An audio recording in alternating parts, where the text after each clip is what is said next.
बहुत समय पहले की बात है। स्वर्ण भूमि नाम का एक समृद्ध राज्य था। इस राज्य का शासन महाराज आदित्य सिंह के हाथों में था। एक न्यायप्रिय परंतु कठोर राजा, जिनकी तलवार जितनी तेज थी, उनकी नजर उतनी ही पैनी थी। महाराज के साथ रानी विद्यावती का भी नाम हमेशा लिया जाता था। रानी कोई साधारण स्त्री नहीं थी। वो राजनीति, कूटनीति, युद्ध नीति और प्रजापालक गुणों में दक्ष थी। परंपराओं के कारण उन्हें रानी दरबार तक सीमित रखा गया था, जबकि राज दरबार का सारा निर्णय महाराज और उनके मंत्रियों द्वारा होता था। राज्य में शांति थी, लेकिन कुछ दूरी पर स्थित वीरगढ़ राज्य के राजा चंद्रभान ने स्वर्ण भूमि की सीमाओं पर हमला कर दिया। राज दरबार में हलचल मच गई। तभी महाराज आदित्य सिंह अपने सेनापतियों को आदेश देते हैं। सेनापति रुद्र प्रताप, तुम युद्ध की तैयारी करवाओ। सेनापति रुद्र प्रताप युद्ध की तैयारी करने लगते हैं, लेकिन एक समस्या थी। राज्य की उत्तरी सीमाओं पर अकाल पड़ा था। अनाज की कमी और जनता की तकलीफ ने युद्ध के लिए संसाधनों को सीमित कर दिया था। राज दरबार की बैठक में सभी मंत्री असमंजस में थे। किसी ने युद्ध की बात की तो किसी ने संधि का प्रस्ताव रखा। रानी विद्यावती को जब ये समाचार मिला तो उन्होंने रानी दरबार में महिलाओं और सैनिकों की पत्नियों की राय ली। उन्होंने पाया कि जनता युद्ध नहीं चाहती, वो शांति चाहती थी, पर स्वाभिमान भी नहीं खोना चाहती थी। रानी विद्यावती ने महाराज आदित्य सिंह से अनुरोध किया और कहा, हे राजन, आप एक विशेष संयुक्त दरबार बुलाएं, जहां दोनों दरबार मिले और प्रजा की राय भी सुनी जाए। यह राज्य के इतिहास में पहली बार हुआ जब रानी दरबार को राज दरबार में आमंत्रित किया गया और रानी दरबार और राज दरबार आमने सामने आए। संयुक्त दरबार में बहस छिड़ गई। हम युद्ध चाहते थे। हम शांति चाहते हैं। दोनों दरबार नई रणनीति पर जोर दे रहे थे। जनबल और बुद्धिबल से युद्ध को टाला जा सकता है। हम वीरगढ़ के दरबार में अपनी ओर से शांति प्रस्ताव भेजने का निर्णय ले रहे हैं। ऐसा कहकर रानी विद्यावती अपनी दूतिका राजकन्या रतन प्रभा की ओर देखकर बोली, हे दूतिका राजकन्या रतन प्रभा, तुम युद्ध को टालने के लिए शांति का संदेश लेकर वीरगढ़ जाओ। राजकन्या रत्न प्रभा शांति का संदेश लेकर वीरगढ़ गई, लेकिन उनका वहां जाने का मुख्य उद्देश्य सिर्फ ये संदेश देना नहीं था, बल्कि वीरगढ़ के सेनापति को अपने पक्ष में करने का था। वीरगढ़ की सेना ने जब स्वर्ण भूमि की सीमा पर चढ़ाई की, तब महाराज आदित्य सिंह पूरी सेना के साथ युद्ध भूमि में पहुंचे। लेकिन युद्ध आरंभ होने से पूर्व ही वीरगढ़ की सेना के सेनापति ने अपने राजा चंद्रभान के विरुद्ध विद्रोह कर दिया और चंद्रभान को बंदी बना लिया गया और युद्ध टल गया। ये सब रानी विद्यावती की योजना थी। उन्होंने बिना एक तलवार उठाए राज्य को युद्ध से बचा लिया। संयुक्त दरबार की सफलता के बाद स्वर्ण भूमि में एक नई प्रथा आरंभ हुई। अब से हर महत्वपूर्ण निर्णय में रानी दरबार की भूमिका अनिवार्य हो गई। रानी विद्यावती को राज्य की प्रधान सलाहकार घोषित किया गया। यह नारी सम्मान की क्रांति थी। अब रानी विद्यावती राजा आदित्य सिंह से कहती है, राज्य में विद्यालयों की स्थापना करवाओ। स्त्रियों को व्यापार और राजनीति में भाग लेने का अधिकार मिलना चाहिए। राजा आदित्य सिंह बहुत ही दयालु और न्यायप्रिय राजा थे। वो रानी के द्वारा कही गई बातों का पालन करते हैं और अपने राज्य में विद्यालयों का निर्माण करवाते हैं और स्त्रियों को व्यापार और राजनीति में भाग लेने का हक दिलवाने की घोषणा पूरे राज्य में फैला देते हैं। रानी विद्यावती का दरबार अब केवल महल की सीमाओं तक नहीं था, वो अब जन जन का मंच बन गया। समय बीता और महाराज वृद्ध हुए। राजा के दो वारिस राजकुमार विवेक और राजकुमारी देवानगी दोनों ही योग्य उत्तराधिकारी थे। विवेक को उत्तराधिकारी घोषित करने की मेरी सलाह है। लेकिन रानी दरबार में बहस छिड़ी और रानी ने कहा, क्या राजकुमारी देवानगी को उत्तराधिकारी बनाने का हक नहीं है क्या? जो युद्ध और न्याय दोनों का प्रतीक है, उसे ही उत्तराधिकारी बनाया जाएगा। संयुक्त दरबार फिर बुलाया गया। वहां पहली बार प्रजा के प्रतिनिधियों को भी बुलाया गया। बहुत विचार विमर्श के बाद निर्णय हुआ, राज्य में अब उत्तराधिकारी लिंग पर नहीं, योग्यता पर आधारित होगा और राजकुमारी देवानगी को राज्य की उत्तराधिकारी घोषित किया गया। स्वर्ण भूमि में उत्सव का माहौल था। पहली बार किसी राजकुमारी को उत्तराधिकारी घोषित किया गया था। राजकुमारी देवानगी, जिनकी बुद्धिमत्ता और साहस की मिसालें महलों से निकलकर गांवों तक पहुंच चुकी थी, अब वो राज्य की अगली महारानी बनने वाली थी। सिंहासन रोहन की रस्म बड़ी भव्यता से हुई। महाराज आदित्य सिंह और रानी विद्यावती ने स्वयं उन्हें राज्याभिषेक किया। राज्य के चारों दिशाओं से दूत आए, उपहार आए और सबसे महत्वपूर्ण बात, आशा आई। देवानगी का शासन आरंभ हुआ और पहले ही दिन उन्होंने कुछ साहसी निर्णय लिए। कर प्रणाली को सरल किया गया। सभी जिलों में महिला न्यायालय खोले गए। युद्ध प्रशिक्षण केंद्रों में महिलाओं की भर्ती शुरू हो गई। किसानों के लिए एक स्वर्ण कोष बनाया गया। लेकिन जैसे जैसे सुधार बढ़े, विरोध भी बढ़ा। राज दरबार के कुछ पुराने रईस और सेनापति इस बदलाव से संतुष्ट नहीं थे। भाइयों, अब हम लोगों का अधिकार महिलाओं के अधिकार से कम होता जा रहा है। हमें अब कुछ ना कुछ तो करना चाहिए। महासेनापति विक्रमराज, जो कभी महाराज आदित्य सिंह का दायां हाथ हुआ करते थे, उसने गुप्त रूप से कुछ सरदारों को मिलाकर एक विद्रोह की योजना बनाई। देवानगी को इसकी भनक लग गई तो देवानगी बोली, अच्छा, हमारा ही नमक खाकर लोग हमसे ही सामना करेंगे। अरे, वो कितनी अच्छी सोच है इनकी। लेकिन देवानगी ने सीधे युद्ध का रास्ता नहीं चुना। उन्होंने रानी दरबार में गुप्तचरों और भरोसेमंद सैनिकों को बुलाकर एक योजना बनाई और उनको समझाती हैं। शत्रु को हराने से पहले उनको समझो, अगर समझ में आए तभी ललकारो। फिर देवानगी ने एक विशेष सभा बुलाई और विक्रमराज को आमंत्रित किया। सभा में उन्होंने सभी राजाओं और रईस सार्वजनिक रूप से ये प्रतिज्ञा ली कि वो राज्य के कानून और उत्तराधिकार के निर्णय का सम्मान करेंगे। मैं इस प्रतिज्ञा को इनकार कर रहा हूँ। ये स्पष्ट हो गया कि वह बगावत करेगा, लेकिन देवानगी ने उसे तुरंत बंदी नहीं बनाया। इसके बजाय उन्होंने जनता के सामने विक्रमराज के षड्यंत्र का प्रमाण प्रस्तुत किया। जब जनता ने देखा कि वो राष्ट्र के विरुद्ध था, तो उसका समर्थन टूट गया।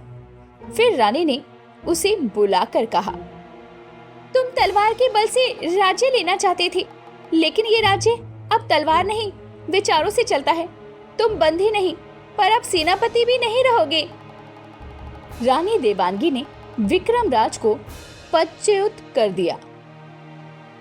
मैं आज से ये घोषणा करती हूँ कि विक्रमराज के स्थान पर एक महिला योद्धा वीरा सैनिका कौशल्या को स्वर्ण भूमि की सेनापति बनाया जाए। अगले 5 वर्षों में देवानगी ने स्वर्ण भूमि को स्वर्ण युग की ओर ले जाना सही समझा। शिक्षा का स्तर बढ़ा, गांव में स्वराज परिषदें बनी और दरबार में जनता की भागीदारी सुनिश्चित की गई। उन्होंने एक नई नीति बनाई और घोषणा की, अब से हर साल एक जन दरबार होगा जहां कोई भी व्यक्ति अपनी बात सीधे महारानी तक पहुंचा सकेगा। रानी विद्यावती अब सलाहकार के रूप में उनकी मदद करती थी, लेकिन धीरे धीरे उन्होंने खुद को पीछे खींच लिया।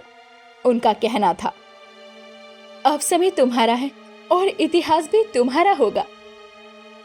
इस स्वर्ण युग में भी महारानी का जीवन व्यक्तिगत परीक्षाओं से खाली नहीं था। राजकुमार अर्णय पड़ोसी राज्य विष्णुपुर का युवराज एक बुद्धिमान और संयमी योद्धा था, जो देवांगी से प्रेम करने लगा। इसलिए उसने राजकुमारी को विवाह का प्रस्ताव भेजा। राज दरबार में चर्चा हुई, क्या रानी को विवाह करना चाहिए? कुछ मंत्रियों का मानना था कि विवाह के बाद सत्ता का संतुलन बदल जाएगा। यदि मेरा विवाह राज्य को कमजोर करता है तो ऐसी सत्ता को त्याग देना ही बेहतर है, लेकिन अगर प्रेम, समझ और साझेदारी से राज्य सशक्त होता है तो मुझे संकोच नहीं। उन्होंने राजकुमार अर्णय से केवल एक शर्त पर विवाह स्वीकार किया कि वो राज्य के निर्णयों में हस्तक्षेप नहीं करेगा, केवल सलाह देगा। हाँ, मुझे शर्त मंजूर है, मैं सिर्फ सलाह ही दूंगा। उन दोनों का विवाह हुआ, लेकिन देवांगी ने राजकुमार अर्णय को राजपति की संज्ञा नहीं दी, बल्कि सहधर्मी कहा। स्वर्ण भूमि की समृद्धि देखकर पश्चिम का राज्य कालीखंड ईर्ष्या करने लगा। वहां के राजा अमरकेतु युद्धप्रिय और क्रूर था। उसने सीमाओं पर घात किया और व्यापार मार्गों को लूटना शुरू किया। मैं जानती थी कि अब केवल समझौते से काम नहीं चलेगा। उन्होंने राज्य की सेना को फिर से संगठित किया और पूरे राज्य में घोषणा की, अब से युद्ध की तकनीकों में नवाचार किया जाए। युवा लड़कियों को योद्धा प्रशिक्षण दिया जाएगा। प्रत्येक जिले में एक रक्षा दल बनाया जाएगा। 1 वर्ष तक तैयारी के बाद उन्होंने अमरकेतु को ललकारा। भीषण और लंबा युद्ध हुआ। देवांगी ने स्वयं युद्ध भूमि में सेनापति वीरा सैनिकों के साथ मोर्चा संभाला। उन्होंने अमरकेतु को हराकर बंदी बना लिया, लेकिन रानी ने उसे छोड़कर शांति संधि का प्रस्ताव दिया, जिसमें अमरकेतु को अपने राज्य की जनता के कल्याण के लिए संकल्प लेना पड़ा। धीरे धीरे समय बीता। देवांगी और अर्णय के कोई संतान नहीं थी। परंपरा के अनुसार अब उत्तराधिकारी चुनना था। तभी देवांगी ने निर्णय लिया और कहा, अब उत्तराधिकारी राज परिवार से नहीं, प्रजा के बीच से होगा। उन्होंने एक राज्यव्यापी राज योग्यता परीक्षण करवाया, जहां श्रेष्ठ विचारक, योद्धा, नीति विशारद को बुलाया गया। राजगुरु समिति के साथ मिलकर उन्होंने राज्य प्रतिनिधि की सभा बनाई और उसमें से एक युवा स्त्री कृष्णावली, जो एक किसान की बेटी थी, उसको उत्तराधिकारी चुना गया। यह सर्वभूमि का सबसे क्रांतिकारी निर्णय था। राज्य की माटी से महारानी कृष्णावली की गाथा। ये कहानी सर्वभूमि की उस उत्तराधिकारी की है जो एक किसान की बेटी थी, लेकिन अपने ज्ञान, साहस और करुणा से पूरे राज्य को नया स्वरूप देने वाली बनी। परीक्षा में जब वो आई तो दरबार चकित रह गया। उसके उत्तरों में नीति थी, उसकी बातों में संतुलन और उसकी सोच में राज्य के लिए संपन्न। राज्य सभा ने सर्वसम्मति से कृष्णावली को उत्तराधिकारी घोषित किया। उस दिन वो माटी से उठी बेटी रेशमी वस्त्रों में नहीं, बल्कि अपने गांव की साड़ी में राज दरबार में पहुंची। महारानी देवांगी ने उसका हाथ पकड़कर सिंहासन की ओर इशारा किया, लेकिन कृष्णावली ने कहा, महारानी, मैं राज करने नहीं, राज्य की सेवा करने आई हूँ। सिंहासन से नहीं, धरती से राज्य मजबूत होगा। देवांगी मुस्कुराई और कृष्णावली से कहा, कृष्णावली, यही तुम्हारी परीक्षा थी।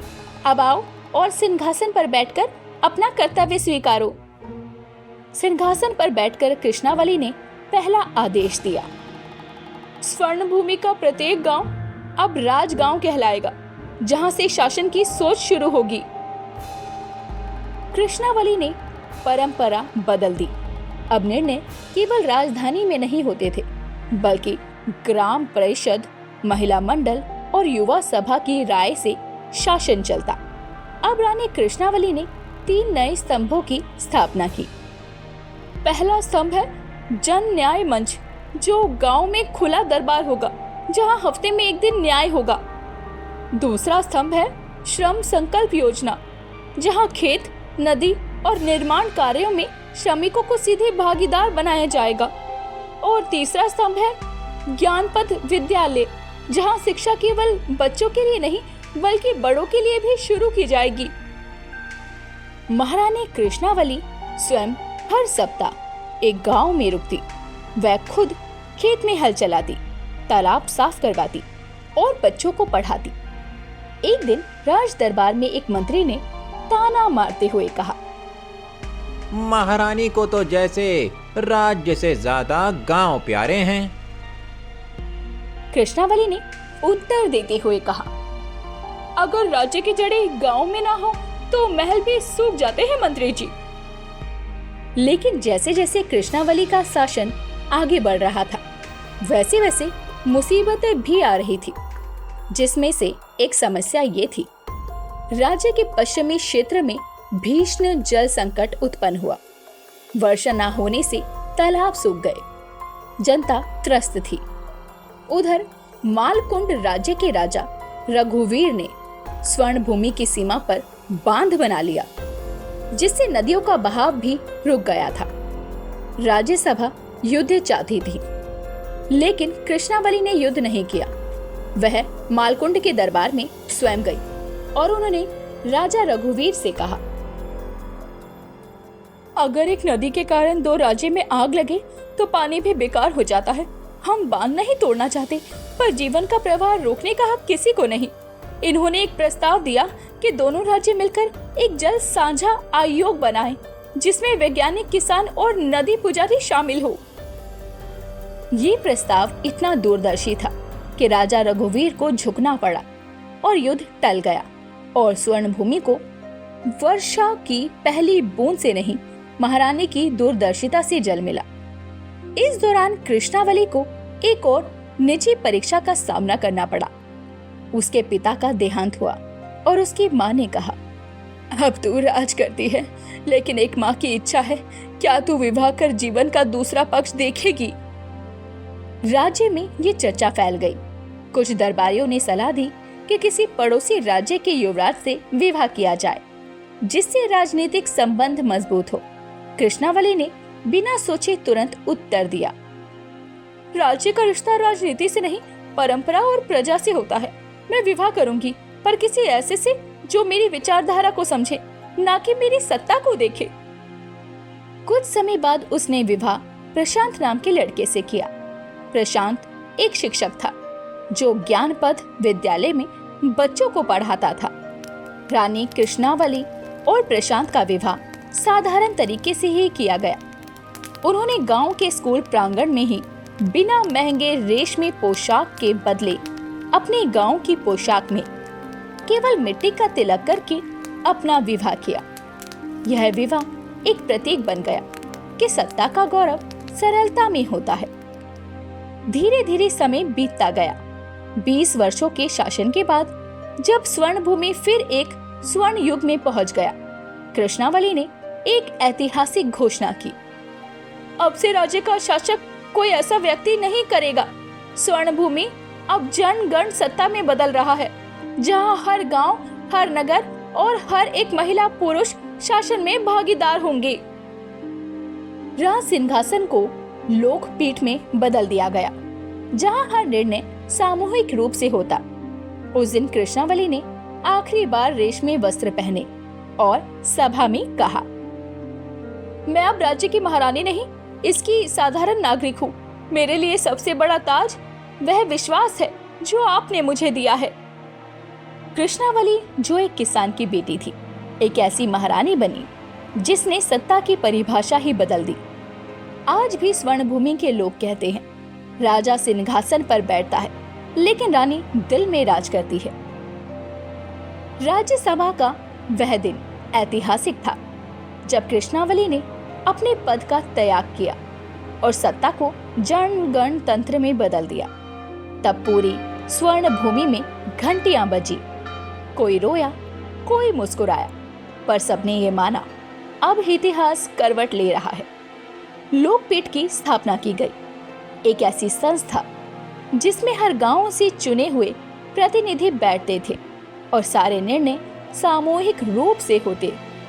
अब ना कोई राजा था ना महारानी, अब राज्य का नाम था स्वर्ण गणराज्य। कृष्णावली का एक दत्तक पुत्र था, ईशान, जो एक सामान्य शिक्षक परिवार से था और जिसने लोक नीति में शिक्षा प्राप्त की थी। ईशान कोई शाही पोशाक नहीं पहनता था, बल्कि साधारण धोती कुर्ता और एक माटी की माला पहनता। जब लोकपीठ में प्रतिनिधियों को अध्यक्ष चुनना था तो पूरे राज्य की आम सभा ने सर्वसम्मति से ईशान को चुना। मैं कोई राजा नहीं हूँ, मैं इस मिट्टी का सेवक हूँ। अगर मुझ में एक भी अहंकार दिखे तो मुझे पदच्युत कर देना। ईशान ने अपना पद संभालते ही 3 नई पहल की, जिसमें पहला ज्ञान ग्राम योजना, जिसमें हर गांव में पुस्तकालय और डिजिटल शिक्षा केंद्र खुलवाए गए। दूसरा था जन शक्ति मंच, जिसमें हर निर्णय पर जनता की राय आवश्यक थी। और तीसरा था हरियाली संकल्प, जिसमें हर नागरिक एक वृक्ष रोपे और उसकी देखभाल करे। धीरे धीरे समय बीता। जब स्वर्ण गणराज्य समृद्ध हो रहा था, तभी उत्तर दिशा से एक बड़ी विपत्ति आई।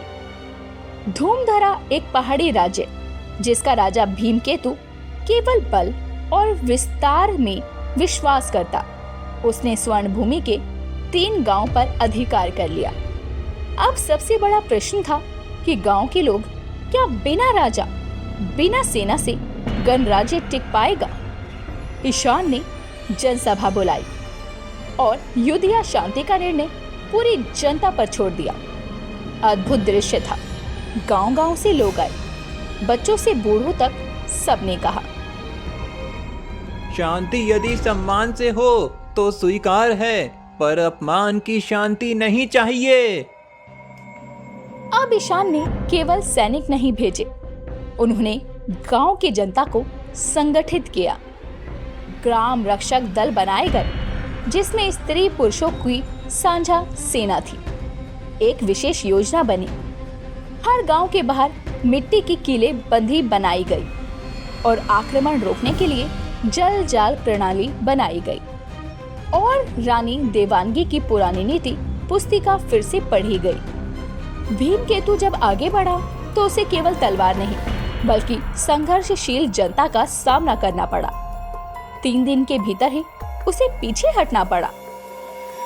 भीमकेतु ने पीछे हटकर संधि का प्रस्ताव भेजा, लेकिन उसमें एक शर्त थी, स्वर्ण गणराज्य को फिर से किसी शासक के अधीन होना होगा।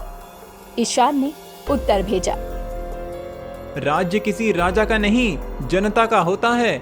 हम युद्ध नहीं चाहते, पर गुलामी कभी नहीं स्वीकार करेंगे। भीमकेतु ने ये सुनकर कहा, अगर ये राज्य फिर कभी राजाओं के हाथ में गया तो मैं फिर से लड़ूंगा। हम हर बच्चे को इतना सिखा देंगे कि वो खुद नेता बन जाए। राजाओं की कोई जरूरत नहीं रहेगी। लोकपीठ ने 20 वर्षों तक शासन किया। अब नया अध्यक्ष चुनने की बारी थी।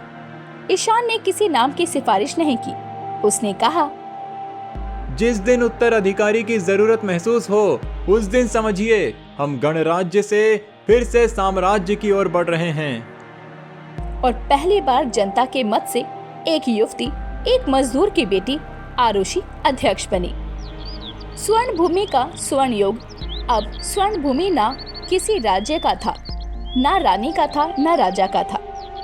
अब यह एक जनगण तंत्र था, जहां हर नागरिक नेता था, हर गांव मंत्रालय था, हर महिला निर्णय करता थी और हर बच्चा इतिहासकार। कृष्णावली, देवानगी और ईशान की मूर्तियां गांव के विद्यालयों में नहीं, दिलों में बनी थी। आज भी कोई पूछे राज कौन करता है, तो स्वर्णभूमि का बच्चा कहता है, राज मैं करता हूँ जब मैं न्याय करता हूँ। तो दोस्तों, ऐसी ही अनोखी और रस भरी कहानी देखने के लिए हमारे चैनल को सब्सक्राइब करें।